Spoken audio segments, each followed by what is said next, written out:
Assalamualaikum warahmatullahi wabarakatuh. Halo teman-teman. Baik, terima kasih sudah mengklik video ini. Sebelum kita mulai ke materinya, sebaiknya saya perkenalan dulu supaya kita terasa lebih dekat. Perkenalkan, nama saya Siti Hafizah. Saya mahasiswa dari Universitas Sultan Haji Muhammad Idris Samarinda. Jadi pada kesempatan kali ini saya akan mempresentasikan materi mengenai sistem operasi yang mencakup 8 modul pembelajaran. Materi yang akan saya bahas meliputi pendahuluan dan struktur sistem operasi, manajemen proses dan thread, penjadwalan CPU, sinkronisasi dan declock, manajemen memori, manajemen perangkat I/O, sistem berkas, serta keamanan sistem operasi.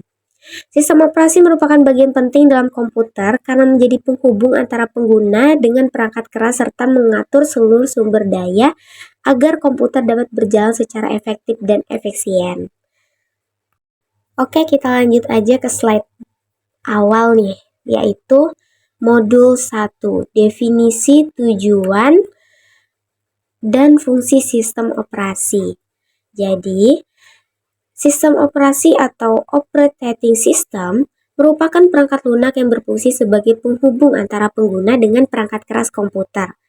Tujuan utama sistem operasi adalah mengelola sumber daya komputer seperti prosesor, memori, media penyimpanan, dan perangkat input-output agar dapat digunakan dengan optimal. Selain itu, sistem operasi juga memberikan kemudahan bagi pengguna untuk menjalankan berbagai aplikasi. Beberapa fungsi utama sistem operasi yaitu melakukan manajemen proses, mengatur penggunaan memori, mengelola file, mengatur perangkat input dan output, serta menjaga keamanan sistem komputer. Oke, kita langsung aja ke selanjutnya, arsitektur sistem operasi. Dalam perkembangannya, sistem operasi memiliki beberapa jenis arsitektur. Yang pertama adalah monolithic, yaitu arsitektur yang menempatkan seluruh layanan sistem operasi dalam satu kernel sehingga memiliki performa yang cepat. Namun, jika terjadi kesalahan pada satu bagian dapat mempengaruhi keseluruhan sistem. Kedua adalah layered arsitektur, yaitu sistem operasi yang dibagi ke dalam beberapa lapisan sehingga lebih mudah dikembangkan dan diperbaiki. Yang ketiga adalah microkernel, yang hanya menyimpan beberapa fungsi dasar pada kernel sehingga lebih aman dan lebih mudah dipelihara. Oke, kita ke slide berikutnya, sistem call, API, Virtual Machine. Sistem call adalah mekanisme memungkinkan aplikasi meminta layanan kepada kernel sistem operasi, seperti membuat file, membaca data, dan menjalankan proses. API atau Application Programming Interface merupakan kumpulan fungsi yang membantu programmer dalam menggunakan layanan yang disediakan oleh sistem operasi. Selain itu terdapat virtual machine, yaitu teknologi yang memungkinkan satu komputer menjalankan sistem operasi lain secara virtual. Contoh aplikasinya tuh virtual machine adalah VirtualBox dan VMware. Baik, berikutnya kita masuk ke modul 2, konsep proses dan thread. Proses adalah program yang sedang dijalankan oleh komputer dan memiliki sumber daya sendiri seperti memori dan data. Contohnya, ketika kita membuka aplikasi browser atau aplikasi pengolah dokumen, sistem operasi akan membuat proses untuk menjalankan aplikasi tersebut. Sedangkan thread merupakan bagian dari suatu proses yang menjalankan tugas tertentu secara bersamaan. Thread memiliki ukuran lebih ringan dibandingkan proses karena dapat berbagi sumber daya dalam proses yang sama. Penggunaan thread membuat sebuah aplikasi menjadi lebih cepat dan responsif. Misalnya ketika browser dapat membuka banyak tab secara bersamaan. Selanjutnya, PCB, startup proses dan operasi proses. Jadi, untuk mengatur proses yang berjalan, sistem operasi menggunakan proses kontrol block atau PCB. PCB berfungsi menyimpan informasi penting mengenai suatu proses, seperti proses ID atau PID. Status proses, informasi penggunaan CPU, dan informasi memori. Sebuah proses memiliki beberapa keadaan, yaitu new ketika proses baru dibuat, ready ketika proses siap dijalankan, running ketika sedang menggunakan CPU, waiting ketika menunggu proses input atau output, serta terminated ketika proses telah selesai.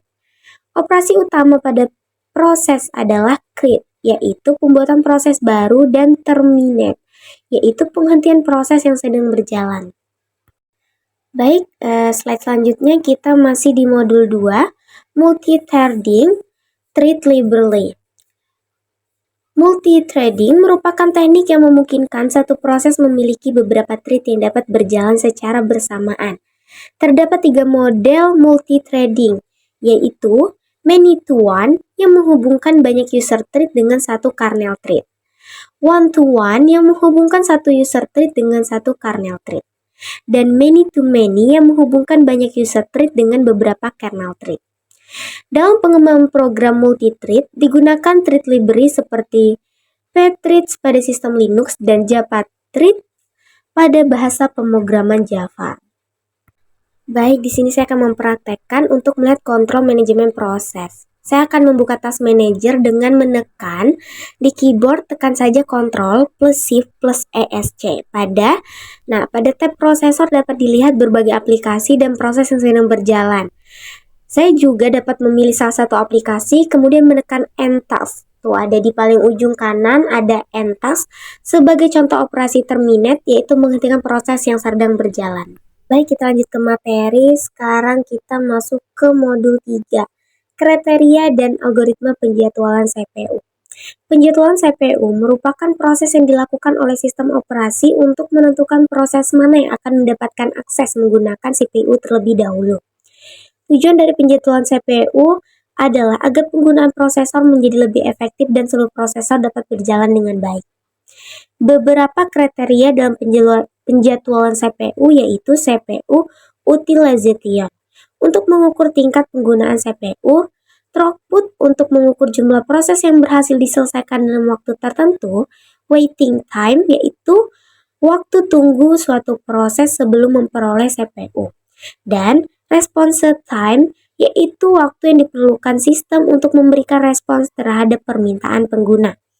Beberapa algoritma yang digunakan dalam penjadwalan CPU yaitu FCFS yang menjalankan proses sesuai urutan kedatangan, SJF yang memilih proses dengan waktu eksekusi paling singkat, priority scheduling yaitu menjalankan proses berdasarkan tingkat prioritas, serta round robin yang membagi waktu penggunaan CPU secara bergantian kepada setiap proses.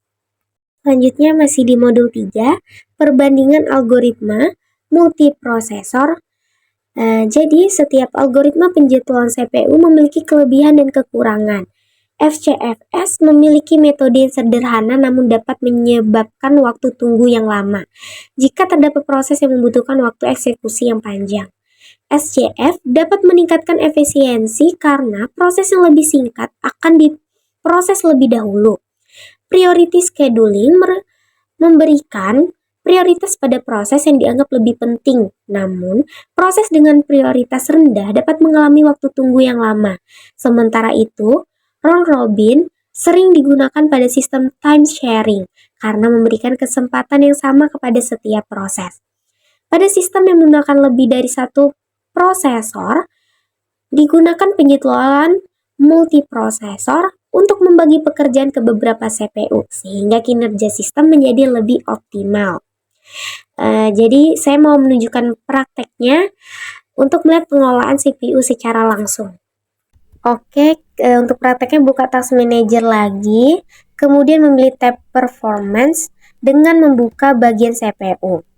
Nah, pada tampilan tersebut kita dapat melihat penggunaan CPU secara real time, jumlah core prosesor, kecepatan prosesor, serta aktivitas sistem yang sedang berjalan. Hal ini menunjukkan bagaimana sistem operasi mengatur penggunaan CPU untuk berbagai proses yang aktif. Nah, itu kelihatan ya, udah kelihatan tuh kinerja CPU-nya sekarang. Oke, karena tadi sudah praktek, kita masuk ke modul 4, critical section dan race condition dan solusi sinkronisasi. Dalam sistem operasi, beberapa proses atau thread terkadang membutuhkan akses terhadap sumber daya yang sama secara bersamaan. Bagian program yang mengakses sumber daya bersamaan tersebut disebut dengan critical section. Jika akses tersebut tidak diatur dengan baik, dapat terjadi rest condition, yaitu kondisi ketika hasil proses bergantung pada urutan eksekusi beberapa proses sehingga dapat menyebabkan kesalahan data. Untuk mengatasi masalah tersebut, terdapat beberapa solusi nih, yaitu algoritma Peterson sebagai solusi berbasis software, test and set sebagai solusi berbasis hardware, serta semaphore yang digunakan untuk mengatur izin akses suatu proses terhadap sumber daya bersama. Oke, kita ke slide berikutnya. Masih di modul 4, masalah klasik dan deadlock. Pada sinkronisasi terdapat beberapa masalah klasik. Salah satunya adalah producer-consumer, yaitu kondisi ketika satu proses menghasilkan data dan proses lainnya menggunakan data tersebut, sehingga diperlukan pengaturan agar tidak terjadi konflik. Selain itu, terdapat readers, yaitu kondisi beberapa proses membaca dan menulis data yang sama sehingga diperlukan aturan dalam penggunaan data tersebut.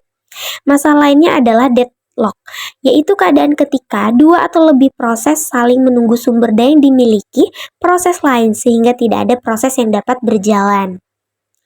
Beberapa metode untuk menangani deadlock yaitu prevention dengan mencegah kondisi penyebab deadlock, avoidance dengan menghindari kondisi yang berbahaya, serta detection dan recovery yaitu mendeteksi deadlock kemudian melakukan tindakan pemulihan. Oke, modul 4 selesai, kita masuk ke modul 5, konsep dasar manajemen memori. Manajemen memori merupakan salah satu fungsi penting sistem operasi yang bertugas mengatur penggunaan memori utama atau RAM agar dapat digunakan secara efektif oleh berbagai proses yang berjalan. Dalam manajemen, memori terdapat logical address, yaitu alamat memori yang digunakan oleh program, dan physical address, yaitu alamat sebenarnya yang dapat pada RAM. Jadi itu terdapat pada RAM. Proses penerjemahan alamat tersebut dilakukan oleh Memory Management Unit atau MMU.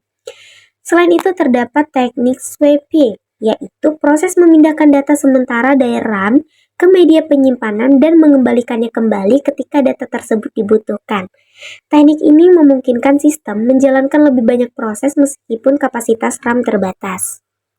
Oke, kita ke slide berikutnya, masih di modul 5, teknik manajemen memori. Dalam pengelolaan memori terdapat teknik alokasi kontigu yang terdiri dari fixed protection dengan ukuran tetap dan variabel protection yang ukurannya dapat menyesuaikan kebutuhan proses. Permasalahan yang sering muncul adalah fragmentasi, yaitu adanya ruang kosong pada memori yang sulit digunakan secara optimal. Teknik lainnya adalah pegging yang membagi memori menjadi beberapa halaman kecil, segmentation yang membagi memori berdasarkan bagian program, multi-level page table yang mengelola tabel halaman dalam beberapa tingkat, serta demand pegging yang hanya membuat halaman yang diperlukan ke dalam memori. Apabila halaman yang dibutuhkan tidak tersedia, maka akan terjadi peg fault. Nah, di sini ada praktiknya untuk melihat pengelolaan memori secara langsung. Nah, untuk melihat pengelolaan memori secara langsung, kita buka lagi Task Manager, kemudian pilih aja di atas itu tab Performance dan masuk ke bagian memori.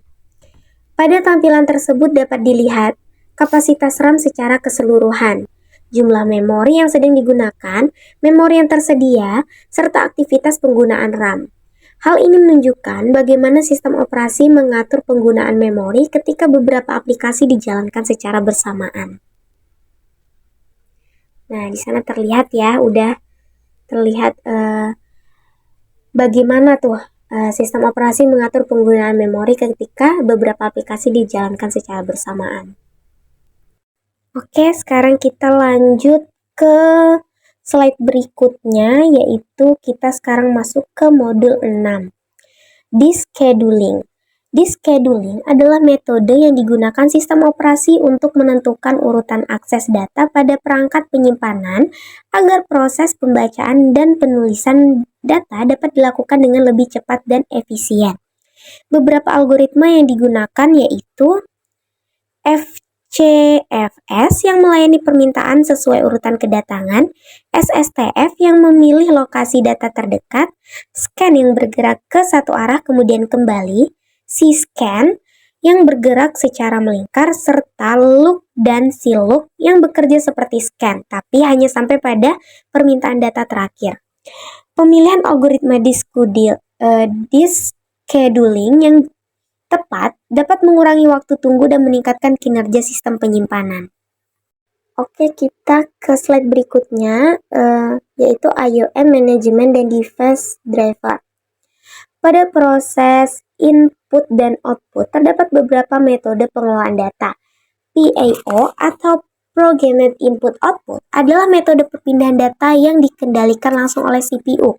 Sedangkan DMA atau Direct Memory Access memungkinkan perangkat melakukan perpindahan data ke memori tanpa harus selalu melibatkan CPU sehingga proses menjadi lebih efisien. Selain itu terdapat buffering sebagai tempat penyimpanan sementara data, caching untuk menyimpan data yang sering digunakan agar proses akses menjadi lebih cepat, dan spooling yang mengatur antrian pekerjaan input dan output seperti proses pencetakan dokumen. Agar perangkat keras dapat dikenali dan digunakan oleh sistem operasi, dibutuhkan device driver sebagai penghubung antara perangkat keras dengan sistem operasi. Slide selanjutnya, atribut operasi berkas dan struktur directory. Sistem berkas atau file system digunakan oleh sistem operasi untuk mengatur penyimpanan dan pengelolaan data pada media penyimpanan. Setiap file memiliki atribut seperti nama file, ukuran file, lokasi penyimpanan, serta hak akses. Sistem operasi juga menyediakan operasi file seperti membuat file, membaca, menulis, dan menghapus file. Untuk mengatur kumpulan file, digunakan struktur directory, yaitu susunan folder yang membantu penggunaan dalam mengelompokkan dan menemukan file dengan lebih mudah. Nah, kita masuk ke alokasi berkas dan manajemen ruang kosong.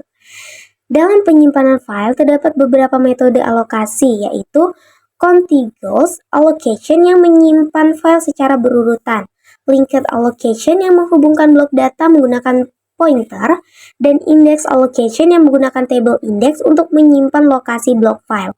Sistem operasi juga melakukan manajemen ruang kosong untuk mencatat bagian penyimpanan yang masih tersedia sehingga dapat digunakan kembali untuk menyimpan data baru.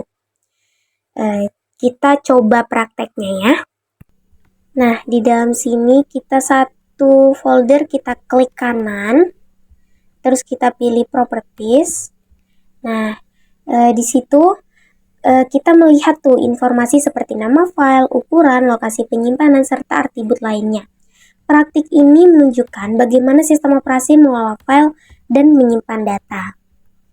Sekarang kita masuk ke proteksi dan mekanisme keamanan. Keamanan sistem operasi bertujuan untuk melindungi data dan sumber daya komputer dari akses yang tidak memiliki izin.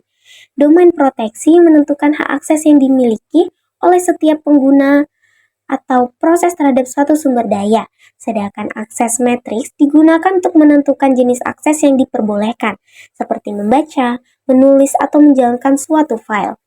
Sistem operasi juga menerapkan berbagai mekanisme keamanan seperti pengaturan hak akses pengguna, pembatasan izin, dan perlindungan terhadap ancaman yang dapat mengganggu sistem. Baik, selanjutnya kita ke autentikasi dan program ancaman. Autentikasi merupakan proses untuk memastikan identitas pengguna sebelum diberikan akses ke dalam sistem. Contoh metode autentikasi yaitu penggunaan password dan one-time password atau OTP. Selain autentikasi, terdapat juga enkripsi, yaitu proses mengubah data menjadi bentuk yang tidak dapat dibaca oleh pihak yang tidak memiliki kunci untuk membukanya. Beberapa ancaman terhadap sistem operasi antara lain virus yang dapat merusak file, worm yang dapat menyebar melalui jaringan tanpa bantuan pengguna, dan trojan yang menyamar sebagai aplikasi biasa tetapi memiliki tujuan yang berbahaya. Wah, ternyata udah jauh ya pembahasan kita di akhir slide nih. Jadi, dari seluruh materi yang telah dibahas, dapat disimpulkan bahwa sistem operasi memiliki peranan yang sangat penting dalam menjalankan komputer. Sistem operasi tidak hanya menjadi penghubung antara pengguna dan perangkat keras, tetapi juga mengatur proses, CPU, memori, perangkat input-output, sistem berkas, serta keamanan sistem agar komputer dapat berjalan dengan baik. Dengan memahami konsep sistem operasi, kita dapat mengetahui nih bagaimana komputer mengatur berbagai aktivitas yang terjadi di dalamnya. Nah, di sana saya udah punya 2 kuis. Kuis pertama, apa fungsi utama sistem operasi? Jawabannya, sistem operasi berfungsi mengelola seluruh sumber daya komputer serta menjadi penghubung antara pengguna, aplikasi, dan perangkat keras. Nah, di kuis kedua, apa perbedaan proses dan thread? Ini jawabannya ya. Proses adalah program yang sedang berjalan dan memiliki sumber daya sendiri, sedangkan thread merupakan bagian dari proses yang berbagi sumber daya dalam proses yang sama. Nah, selesai sudah pembahasan kita yang begitu panjang ini. Semoga apa yang saya jelaskan bisa teman-teman pahamin dan semoga bermanfaat buat teman-teman. Kurang lebihnya mohon maaf. Terima kasih sudah menonton video ini.